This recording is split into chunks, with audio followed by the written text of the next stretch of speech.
What's up, ladies and gentlemen? My name is Afromania, and here again for another podcast of Backseat.exe. And I'm joined again with my partner in crime, my brother, my only one, Mikedot. How are we doing today, my man? I'm all right. Good, brother.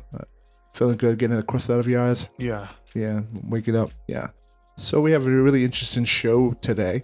Right now, talking about one of the things that we're going to talk about is Harada actually kind of calling out a generation right now for being sore losers. Another interesting topic about the loss of digital games right now and the preservation of that. But until we get into those topics, we actually want to talk about a little bit, a small little event that actually took place today, which was basically the I initiative. Isn't that correct, Mike? Yeah, that's basically, I guess, in I is supposed to be a play on AAA gaming, so instead of I, it's triple indie gaming. Oh yeah, it is. I just noticed that. Yeah, Yeah, guessing that is the whole like joke or the whole like theme of the whole. A play on words. Yeah. So basically, it was a showcase for like new and upcoming like indie games, and also some indie games that are available now. I wanted to watch it mostly for like one preview, and that was like a game that I'm currently playing, a game that a lot of people played, Pal World. They teased a new update for Pal World, which is something that people have been asking for a couple of months now, which is the Pal Arena. The Pal Arena is coming to Pal World, so people can finally like compete directly against other opponents with their own pals, which looked really cool. Also, they teased some new variants for the pals. Like there's like a green like Quilvern. I think it's like a grass variant of Quilvern, which is one of my favorite pals. So it's really cool to see. But yeah, I'm looking forward to that. And the rest of the conference though, there was some pretty cool games here and there, but most of it was like RTS or like 4X strategy games, and a lot of dungeon looters, dungeon crawlers. A lot of these games weren't really my thing, but I honestly have to say that there were some games that I did find very interesting. Dino Lords, I think, one of the ones that stand out. Now, there were a lot of games that were mentioned in this special event presentation. A lot that, we're not going to really be able to sit down and get through. So we're just going to point out the ones that I thought were really cool. I thought the Dino Lords, to be able to be set in medieval times with dinosaurs as your heeds and stuff like that, I thought that was a really interesting take on our RTS to have those two kind of genres to blend. I thought that was pretty amazing. Another one, which hopefully I'm not butchering the pronunciation on this. It was Rakugan. Yeah. Rakugai. Rakugai? Yeah. RKGK, which I believe is Japanese for doodle. Oh. It's Japanese for word doodle. Okay. So. All right. That's very interesting. Well, that looked interesting. Unfortunately, this is actually going to be partnered with Gearbox. Which I think that's pretty good. It was supposed to be coming out summer of 2024. We didn't show really any gameplay on the game, unfortunately.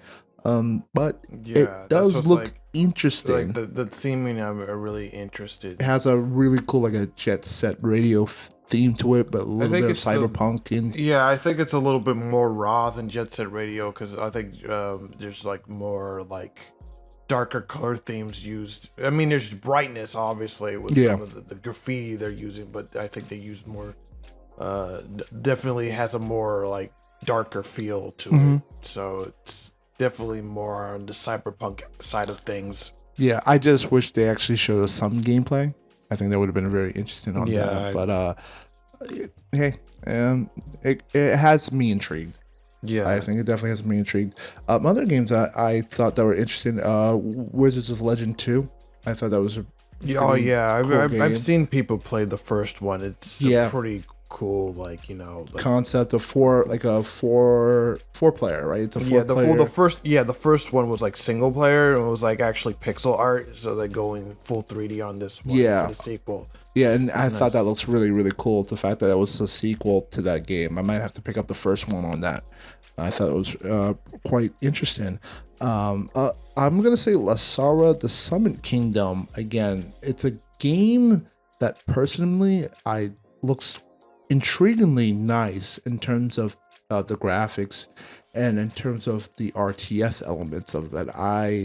It's probably one of those games that I probably would sit down to play. I actually kind of do like those games where you kind of are managing like towns and stuff like that and how they function, and that's something that I would probably that has me kind of gripped onto it. I think I would totally love to pick that up. Another game, Mouse.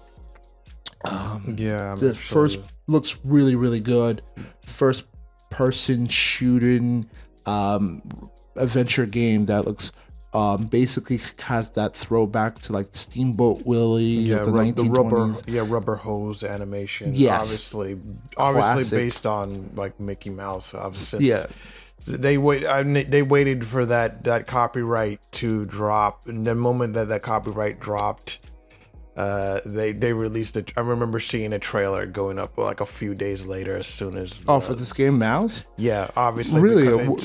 Obviously the visuals are so close to like I get Steamboat Willie, Mickey Mouse, and obviously it's not like 1-to-1, but they wanted to be on the safe side because Disney loves to are very sue happy, so Yeah, but again, and even that, it also threw me back. It actually kind of like, again, based on the style, kind of also reminded me a little bit of Cuphead. Same rubber hose animation style, animation style to it. So no, it looks incredibly good. The detail of it looks amazingly good. So yeah, Mouse was another one on my top of my list. And two games that are not really independent, but I'm still intrigued. Castlevania game. We're getting a little bit of a dungeon scroller for Castlevania. V Rising. Yeah, the V Rising promotion, the crossover promotion for V Rising. I heard that was also pretty good. Sandbox RPG. Is it a sandbox RPG? I'm not too sure. I don't remember. I don't remember. But I know that it was a very popular game in early access for the longest time, and then eventually got like pulled out. I think it's not in early access now, but I heard nothing but good things about V Rising. So the fact that it has this promotion with Castlevania is very, very, very cool. Yeah, it's a really cool crossover too. The fact that you get to play as like Alucard, I think looks like Alucard, and then you can fight Simon Belmont, as the main villain, and it looks really good. It looks very polished. So the fact that Konami would actually, care about actually making games instead of focus on making, things that are losing money in Japan, like pachinko machines. Well, but the thing is, they have nothing against like just licensing out their stuff to others that obviously care more about the IP than they do. Considering that in the same preview, the same like showcase, they had announced that they are doing a crossover with Vampire Survivors with Contra. So Contra is going to be in Vampire Survivors. Did hear about that? Yes, that was early in the show presentation, the show presentation too. And then another game that got also announced that I thought looked familiar in terms of its style was the Rogue Prince of Persia. The Rogue Prince of Persia. That caught me off guard. Same here. I thought this was an original game, but it just happens to be set in like the time. But yeah, you know what? I felt like the way that the character was moving, I immediately thought like this feels old school Prince of Persia like. And I think what really gave it away was the fact when the main character reversed time. Which has been a very interesting trope right now to the Prince of Persia franchise. I thought immediately like, wait, this definitely feels like a Prince of Persia game. And behold, we're getting a really cool style Prince of Persia game, man. So, the Rogue Prince of Persia, I'm definitely looking forward to that. And it's dropping in Steam Early Access on May 14th. I think that's pretty much all the games that would consider. Everything else, I'm kind of just like, yeah, it's there. It's just a thing, but that's all that I'm really interested in. Mm-hmm. So okay, so moving on to the next topic. Yeah, so the next topic, very interesting. So Harada, everybody knows who Harada is, a creator of Tekken, of the Tekken franchise, and right now Tekken 8 has been doing pretty well. Unfortunately, unless with if you're not a big fan of the battle pass situation that's happening at the moment.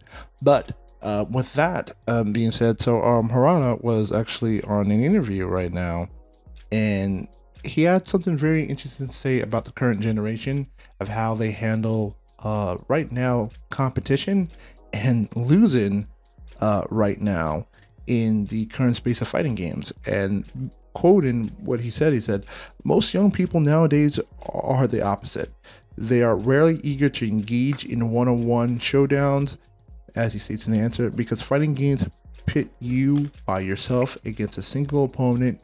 You have to accept all the responsibility if you lose.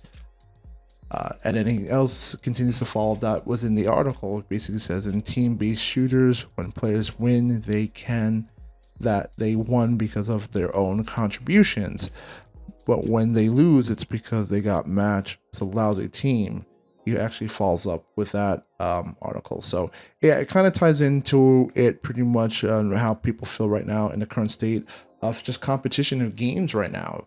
And I tend to experience that a lot too, especially when you go into fighting games and how like people can get so prissy about losing to the point they'll either like rage quit to the point where they won't even give you a win, or they'll even back out to even give you like a rematch.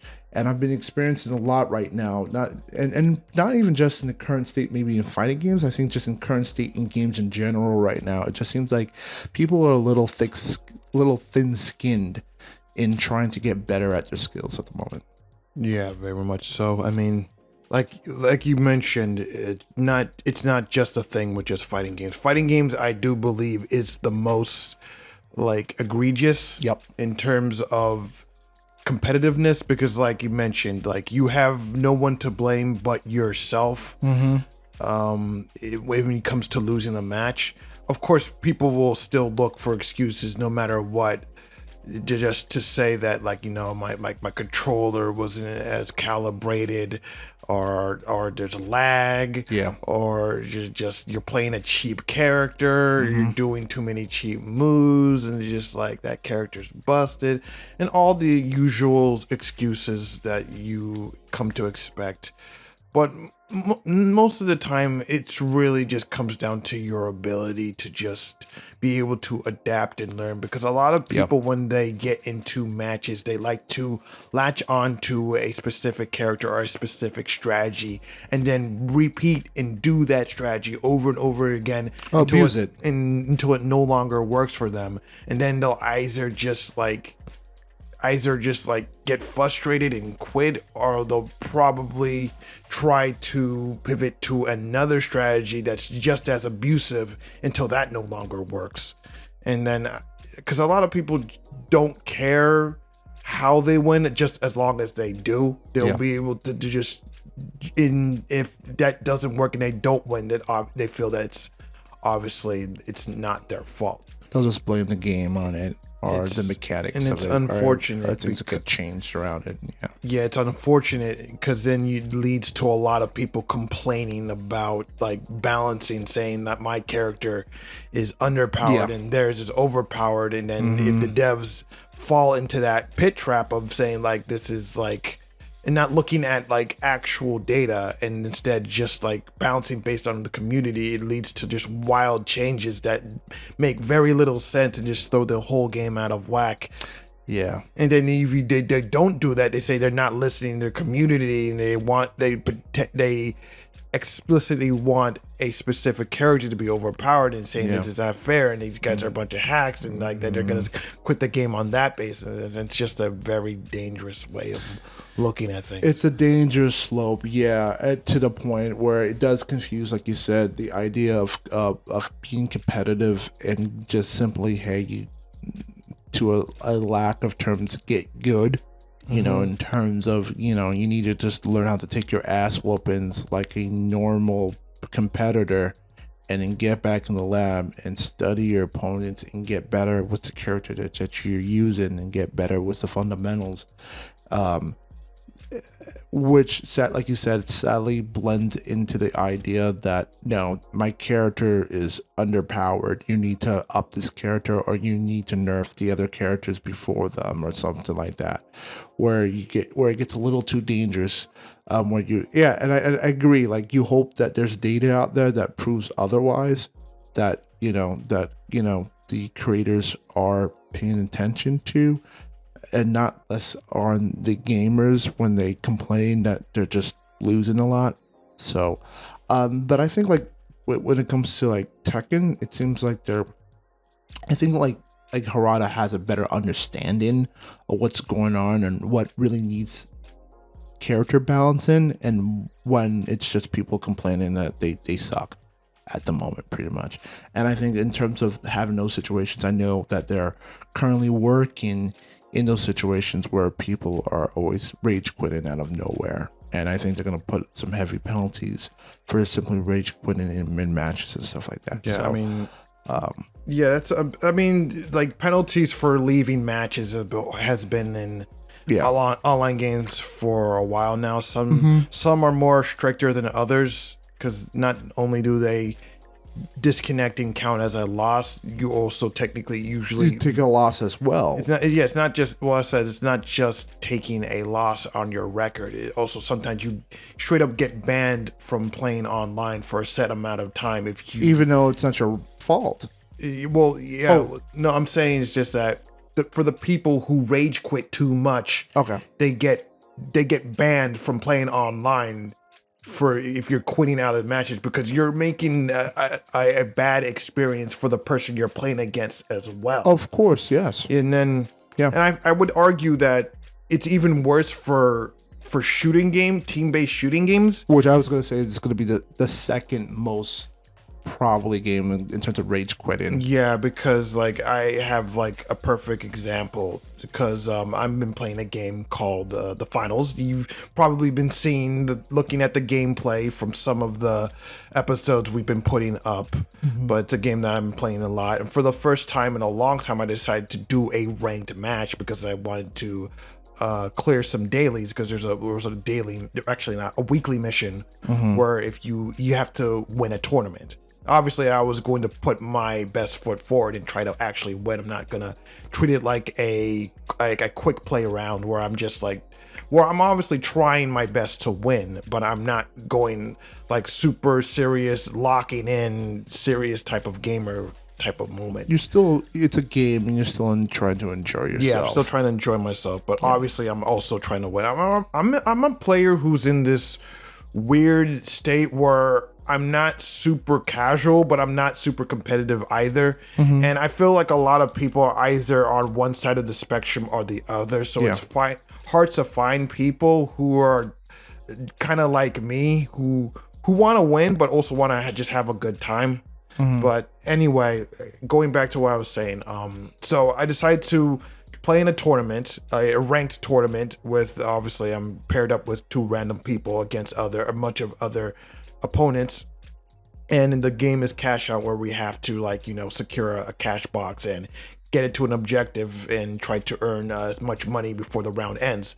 We met with my team, we managed to lose the first cash out, and then at that moment one of my teammates just rage quitted, and since this is a ranked match, there is no backfill, so there isn't going to be another player that's going to come in and take the spot of the person that just rage quitted in a ranked match. So I'm basically left handicapped. So I'm pretty much handicapped with one other player trying to just win this tournament. My other teammate didn't rage quit, because usually when one person leaves, another person wins. We both stuck it out because we did our best.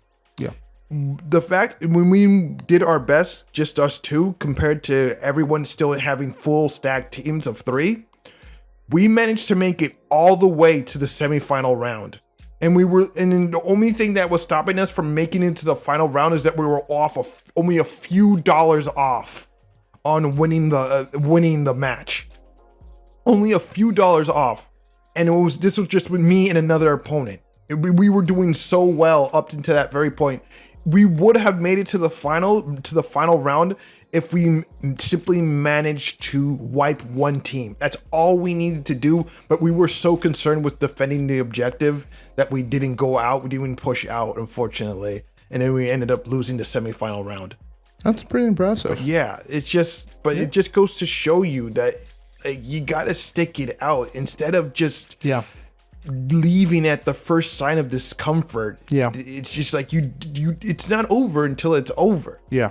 Just like don't rage quit. Just keep pushing. You never know what might happen. You might be able to turn it around if you focus. I agree. And that's why I feel like a lot of gamers, not just in just any competitive game, that they need to learn that lesson. Nobody's thick-skinned in games anymore, man. I feel like that. Like you said, for both fighting games and for first-person shooter games, a minute where things get bad, they'll blame everything around them except themselves with not getting better.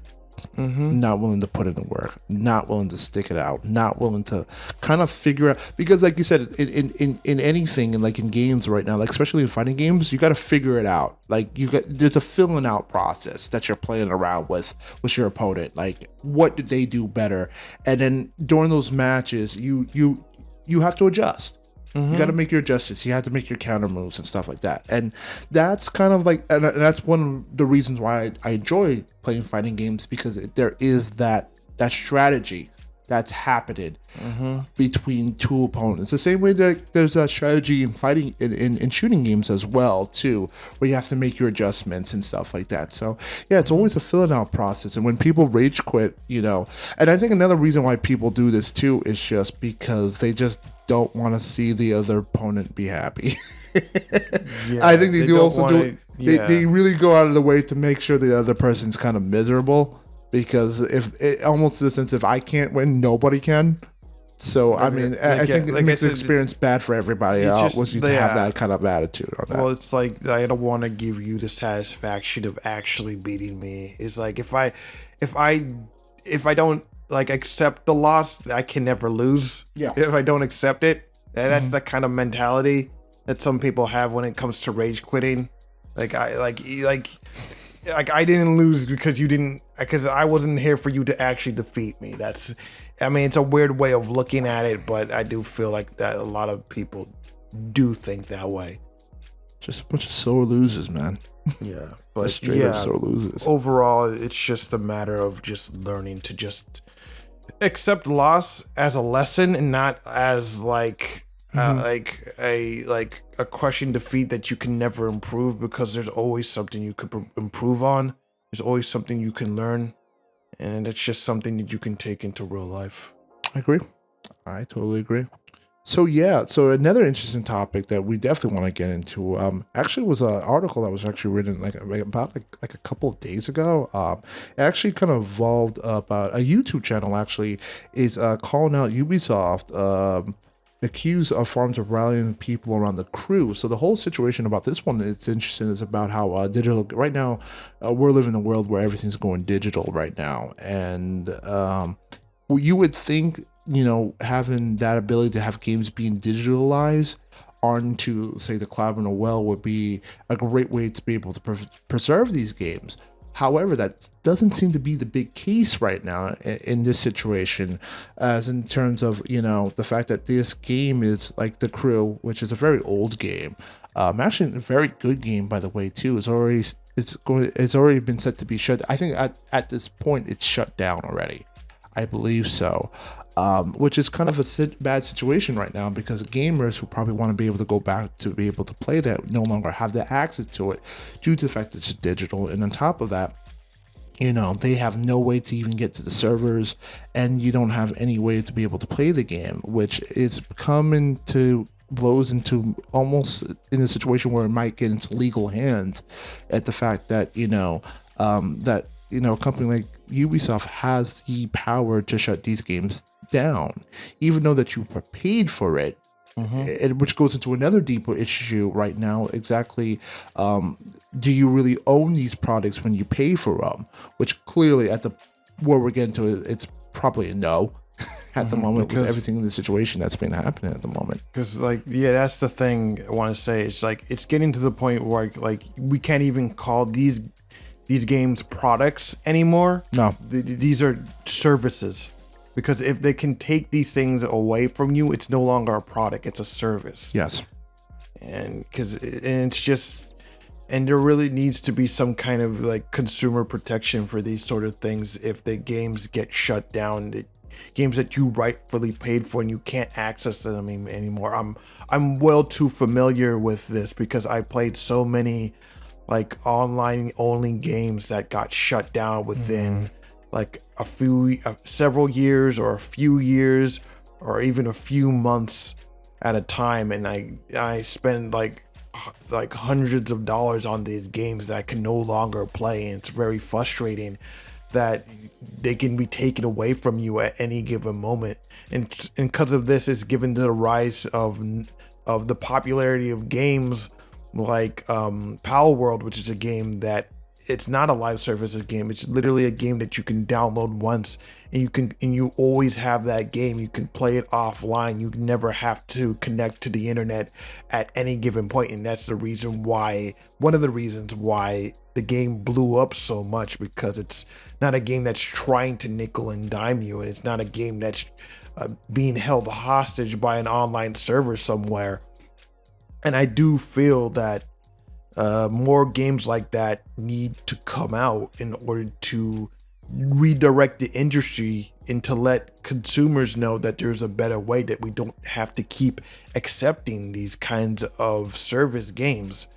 And that being said, it's not that live service gaming is necessarily bad, because obviously Helldivers 2 is a perfect example of a game that is live service. Even though it might get shut down someday, I do feel that the developers respect the customer enough to not let that go by the wayside, even if they have to shut the servers down, because they seem to have so much respect for the customer's time and money that they are willing to allow you to enjoy it as much as possible, considering the fact that you can actually earn in-game currency to buy battle passes without actually paying money, like for the game, for extra money towards the game. You don't have to pay into the microtransactions. You could just play the game and just earn everything just from playing. And I feel like more games need to do this. Very few games actually do this.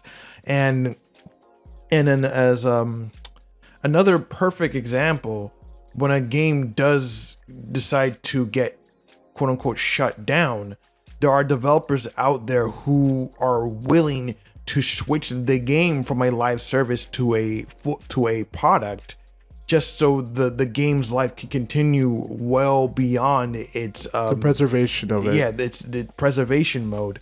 Perfect example is a company called Splash Damage, the people behind Wolfenstein Enemy Territory, Brink, and another game called what's the name? It's on the tip of my tongue. Dirty Bomb. Yeah. The game Dirty Bomb is a game that started off as a free-to-play live service game, and when it came time to shut down, they decided, okay, we're going to unlock everything. You don't have to pay anymore. The game is 100% free. You can play the game on community servers now. Yeah, so the community's taking care of the game. In fact, they did the same thing for Brink. The game Brink, it's fully free to play. All of its DLC, you can just download it and play. I think that's a good idea. Even though I went back to playing Brink one day, and it's so janky. You can feel the jank just playing it. Like, it had so many good ideas, but you can tell that this was a game that was really made in a different time, and just. Yeah. And but again, that goes back to the whole game preservation, to the fact that you are able to go back to a game and be able to experience the game for what it was. Like you said, the fact that game was janky, it wasn't maybe the best experience. You get to have at least the opportunity to go visit those games for what they are, to see where games are now. And I think that's a very important in terms of the history. Like, again, it's another way of understanding to preserve art and allow these people to kind of go and experience that art for themselves and just see like, hey, these are how games were only just 10 years ago. When did Brink come out? I want to say 2010. Yeah, I'll look into that, but again, Brink was a very old game under splash damage. Yeah, 2011. Okay, yeah. So around that time, think about that. We're now in 2024. That game's been out for what? So that's a very long time for its preservation. And you look at it, but you have the opportunity to kind of visit these games and see where they were back then to where we are right now. And I know we were talking about this. I kind of want to also give kind of credit to the person that's really kind of spearheading this. The person, Ross Scott, actually made a 31 YouTube video about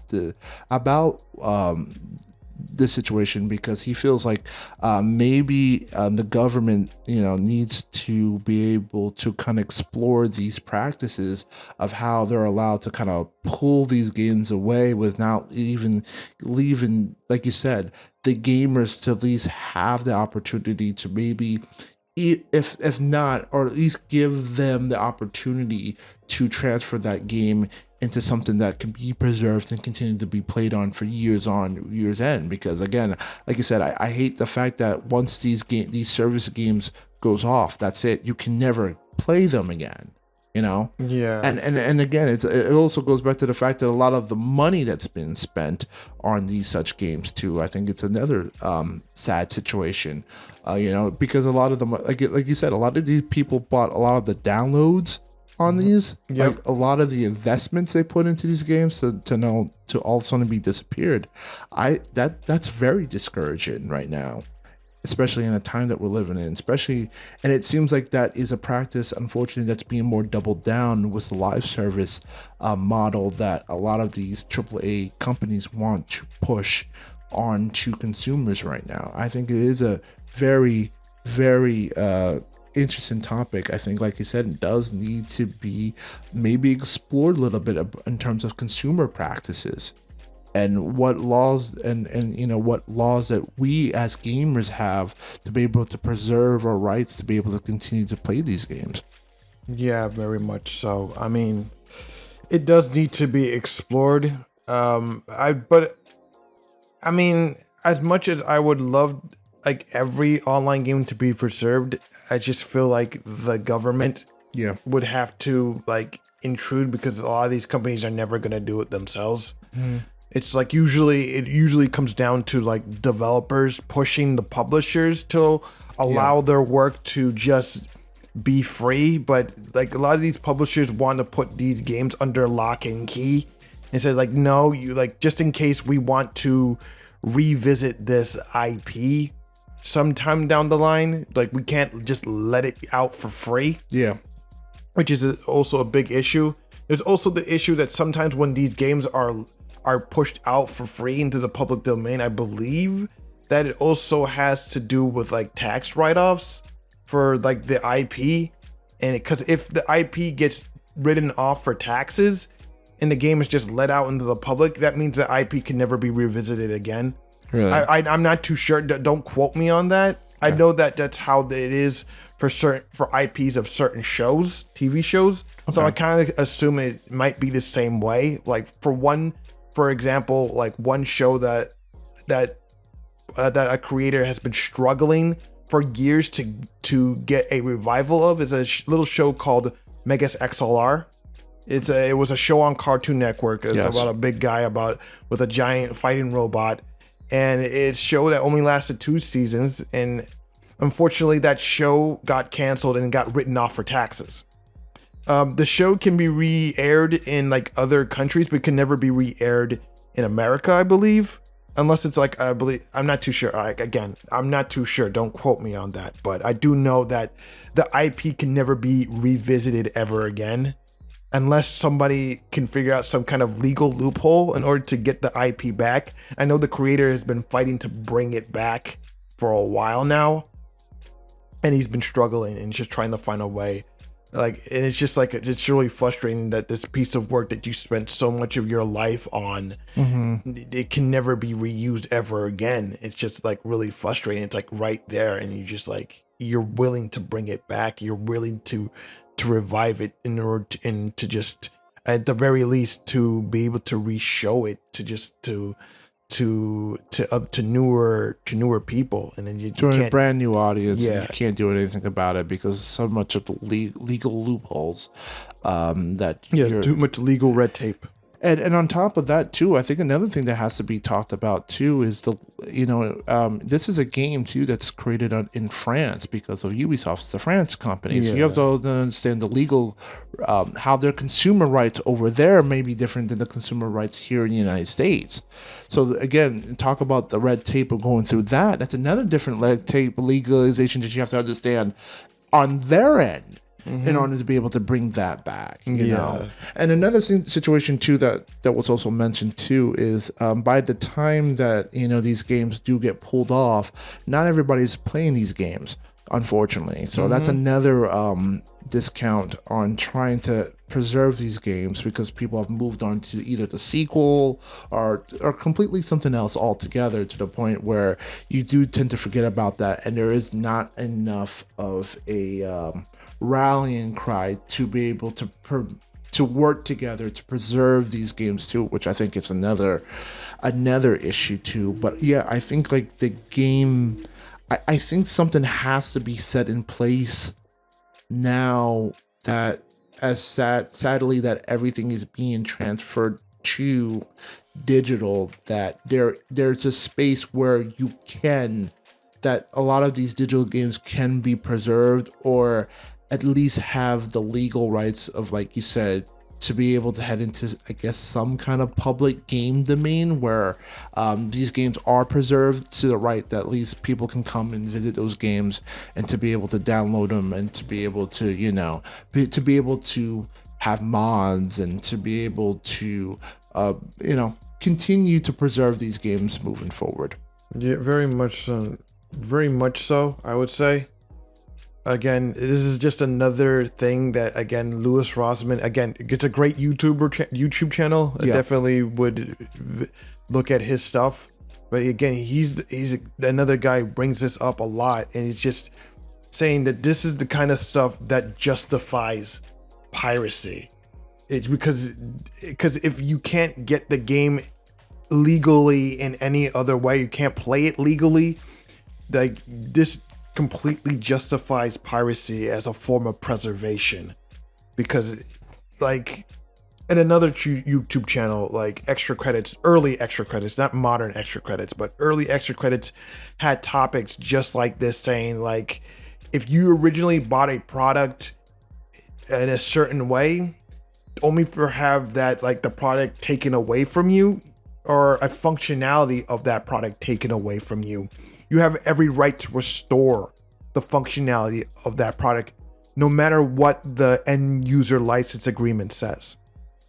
Because like, you paid money for a product in a certain way, only for have it taken away from you, and that's just simply not fair. Or maybe there has to be something in the law, and again, this is maybe somewhere where I don't know, would that be the FCC? Would that be maybe their realm, or I'm not too sure. I forgot what branch handles, I guess, consumerism, but I feel like there has to be something in the law that once this game does get shut down, any contract is legally non-void, and it goes into public space where this game is preserved and can continue to be played. There has to be something said about that. Again, this is something. Again, I want to give the credit to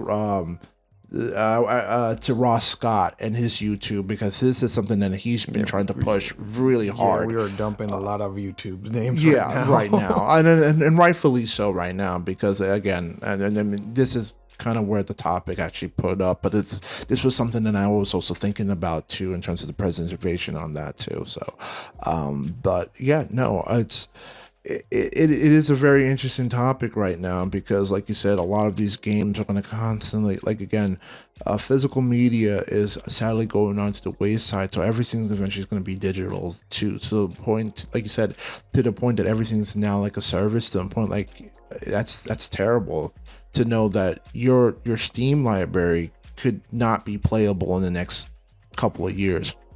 Very much so. But yeah, I mean, it's a very serious issue that extends far past just video games. I also agree. And yes. just like You're right. just products in general, with things like movies and music, movies, musics, and just physical products too. With books.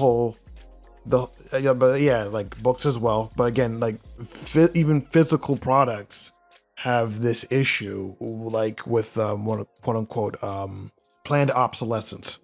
Some companies intentionally make products that get worse over time, and it's also something that can also be like enacted digitally through software updates that can actually make your product worse over time. And like Apple is notorious for this when it comes to their products, where they intentionally make older products worse over time in order to convince you to upgrade to a newer model. And that has also been taken to court too. I believe someone has also tried to taken Apple to court for that, where, like you said, they will intentionally put in software to make the product worse, or because like hey, this update will not work on this new iPhone. You need to go buy a brand new iPhone if you want these particular features and updates. That is something that I believe someone has tried to take Apple to task for. Yeah, very much so. It's like it's a very serious issue that